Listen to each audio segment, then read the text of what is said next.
خاک فارس کا مسافر، قسط 13، تحریر عبد المالک ہاشمی۔ اگلی منزل ایک انجان سفر کی دستک۔ رات کا سناٹا تھا، کمرے میں زرد روشنی بکھری ہوئی تھی اور میں اپنے تخت یعنی بستر پر ایک کھلا ہوا نقشہ پھیلائے بیٹھا تھا، جیسے کسی سمندری ملاح نے اپنا بحری جہاز کنارے لگانے سے پہلے آخری بار ستاروں سے رہنمائی مانگی ہو۔ انگلی نقشے کے کاغذ پر چلتی رہی، پہاڑوں کو پار کرتی، دریاؤں کے کنارے سے گزرتی، صحراؤں میں بھٹکتی رہی، یہاں تک کہ کرمان پر ٹھہر گئی۔ کرمان؟ یہ فیصلہ اچانک تھا، کسی منطق یا معلومات کا مرہون منت نہیں تھا۔ حقیقت تو یہ ہے کہ میں کرمان کے بارے میں کچھ زیادہ نہیں جانتا تھا، مگر یہی تو اصل سفر ہوتا ہے، بغیر کسی تیاری، بغیر کسی پہلے سے طے شدہ نقشے کے ایک نئی دنیا میں داخل ہونا۔ جیسے کوئی پرندہ کھلی فضا میں پر پھڑپھڑاتا ہے، جیسے کوئی دریا اچانک کسی اجنبی زمین پر اترتا ہے، مجھے یہی طریقہ پسند تھا۔ ایک شہر کی خاک چھاننا، اس کے گلی کوچوں میں سرگرداں ہونا، در و دیوار سے اس کی پرانی کہانیاں کشید کرنا۔ بم شہر کا بس ٹرمینل۔ 14 جولائی 2001، ایک روشن اور خنک صبح، میں نے بادل نخواستہ ہوٹل کے 4 تختوں یعنی 4 بستروں والے کمرے کو خیر باد کہا۔ میں نے ٹیکسی لی اور شہر کی گلیوں سے گزرتا ہوا ایک کشادہ شاہراہ پر آ گیا۔ کچھ دور سڑک کنارے ایک منفرد عمارت دکھائی دی، جس کے سامنے ایک وسیع و عریض چھتہ دار پارکنگ تھی، یعنی بم کا بس ٹرمینل تھا، جسے یہاں پویانے کہا جاتا تھا۔ اس زمانے میں پاکستان میں ایسے منظم اور جدید بس اڈے کم ہی دیکھنے کو ملتے تھے۔ اس کا طرز تعمیر کسی حد تک ہمارے لاہور اسلام آباد موٹر وے کے ریسٹ ایریا سے مشابہ تھا۔ کشادہ شیڈ، ہریالی میں گھری عمارت اور بے داغ صفائی، سب کچھ حیران کن تھا۔ بم شہر کا بس ٹرمینل عام بس اڈوں سے خاصا مختلف تھا۔ عام بس اڈوں میں ایک عجیب سی ہلچل ہوتی ہے، جو دنیا کے ہر بس اڈے پر سانس لیتی ہے۔ مسافروں کی آوازیں، انجن کی دھمک، اڈے کے کسی کونے میں چائے کے کھولتے برتن اور ہتھیلی پر چمکنے والے سکے۔ ایک دنیا جس میں ہر کوئی کہیں جانے کی جلدی میں ہے، مگر کوئی یہ نہیں جانتا کہ وہ اصل میں کہاں جا رہا ہے۔ لیکن بم شہر کا بس ٹرمینل کی بات ہی کچھ اور تھی۔ میں خود کار شیشے کے دروازے سے اندر داخل ہوا، جہاں بے عیب صفائی کا انتظام دیکھ کر یک لہجہ ٹھٹک گیا۔ یہ منظر کسی حد تک پاکستان میں ڈائیور ایکسپریس کے ٹرمینلز کی یاد دلاتا تھا۔ سامنے ایک ستون کے ساتھ نصب ٹی وی پر کوئی امریکی فلم فارسی ڈبنگ کے ساتھ چل رہی تھی۔ ایران کے بارے میں جو سن رکھا تھا کہ وہاں سخت قدامت پسندی کا راج ہے، وہ سب کچھ لمحے بھر میں کافور ہو گیا۔ جہاں میڈیا میں مرگ بر امریکہ کی صدائیں سننے کو ملتیں، وہیں اس ٹرمینل میں امریکی فلمی ثقافت کو یوں پذیرائی مل رہی تھی جیسے یہ کوئی غیر معمولی بات نہ ہو۔ یہی نہیں، ٹی وی پر موسیقی اور گانے بھی نشر ہو رہے تھے، جو اس امر کا اعلان تھے کہ ایران میں فنون لطیفہ کو ایک خاص مقام حاصل ہے۔ مسافر بھی خاصے مختلف تھے۔ میں نے اپنی نشست پر بیٹھے بیٹھے شیشے کی دیوار کے پار دیکھا کہ ایک بس آئی، اور سوار ہونے کا وقت آیا تو میرے ساتھ چڑھنے والی چند خواتین لمبی اسکرٹس پہنے ہوئے تھیں۔ سر پر اسکارف ضرور تھا، مگر ان کی پنڈلیاں نمایاں تھیں۔ غالباً وہ پارسی یا زرتشتی تھیں، جن کی اکثریت کرمان اور یزد میں مقیم ہے۔ لمحے بھر میں احساس ہوا کہ میں بلوچستان اور سیستان کے قدامت پرستانہ ماحول سے نکل کر ایک جدید نسبتاً کھلے معاشرتی رنگ میں داخل ہو گیا ہوں۔ یہ اس امر کا غماز تھا کہ ایران میں اقلیتوں کو جینے کی آزادی میسر ہے۔ اس طاہرانہ نظارے کے بعد میں اپنی اسٹیل کی نشست سے اطمینان سے اٹھا اور کاؤنٹر جا پہنچا۔ میں نے ایک پرانا تھکا ماندہ سا نوٹ نکالا، جو شاید پہلے ہی کئی مسافروں کی جیبوں میں کچھ وقت گزار چکا تھا۔ کاؤنٹر پر کھڑکی کے دوسری جانب ایک خوش شکل ایرانی نوجوان نے بڑی خوش اخلاقی سے پوچھا، کجا می روید؟ یعنی آپ کہاں جا رہے ہیں؟ میں نے جواب دیا، کرمان جانا چاہتا ہوں۔ اس نے گردن تھوڑی ترچھی کی، جیسے میں کسی مشکوک سامان کے ساتھ بس میں سوار ہونے کی ضد کر رہا ہوں، اور سوال داغ دیا، آخر کرمان ہی کیوں؟ اب میرے پاس اس سوال کا کوئی معقول، فلسفیانہ یا جغرافیائی جواب نہیں تھا۔ میں نے کندھے اچکائے اور ایک نیم مسکراہٹ کے ساتھ کہا، بس ایسے ہی، دل نے چاہا۔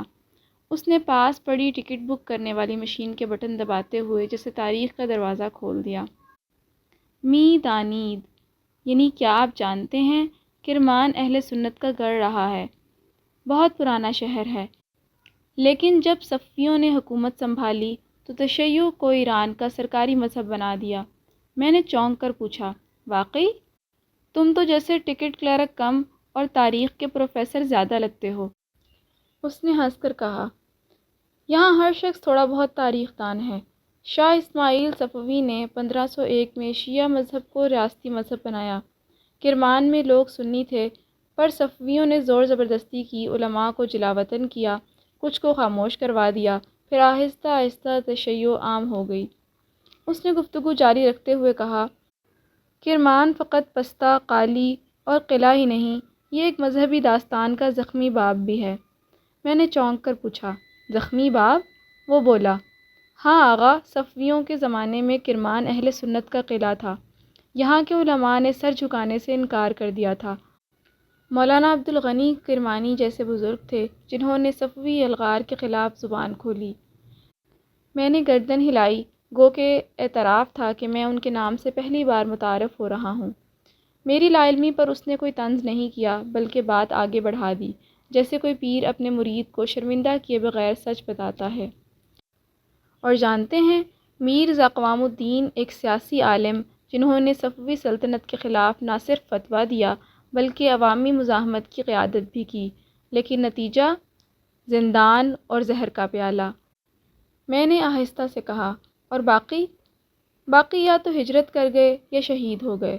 کچھ نے کرمان کے نواح میں خفیہ مدارس قائم کیے، جیسے آج کل لوگ اپنے خیالات ای میل کے ذریعے پھیلاتے ہیں، تب وہ علم پراسرار شاگردوں کے ذریعے آگے بڑھاتے تھے۔ میں ہنس پڑا، تو گویا آج کے ای میلز اس دور کے فقیہ تھے۔ وہ بھی ہنسا، نہیں آقا، وہ لوگ علم بانٹتے تھے، سپیم نہیں کرتے تھے۔ میں نے نوٹ آگے بڑھایا، تو اب بھی کچھ سنی باقی ہیں؟ وہ مسکرایا، ہیں بالکل، کچھ دیہی علاقوں میں، مگر کرمان اب مذہبی لحاظ سے کافی پرامن ہے۔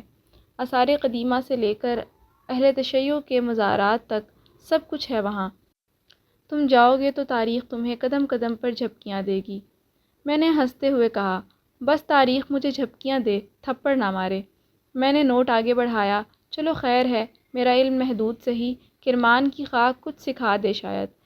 اس نے ٹکٹ نکال کر میرے ہاتھ میں دیا۔ فیروزی رنگ کی بس ہے، زیادہ چمک دمک نہیں، لیکن سادگی ہے اس میں، جیسے کسی شہید کی کفن میں لپٹی روح ہو۔ میں نے جیب میں ٹکٹ ٹھونس کر کہا، تو پھر یہی سادگی میرا سفر نامہ بنے گی۔ کچھ دیر میں اسپیکر پر فارسی میں اعلان ہوا، بسِ کرمان رسید، یعنی کرمان کی بس آ چکی ہے، اور شیشے کی دیوار کے پار مجھے ایک فیروزی بس دکھائی دی، جیسے کسی قدیم مسجد کی محراب پر چڑھا نیلا رنگ، جس پر وقت نے گرد کی بجائے وقار کی تہ چڑھا دی ہو۔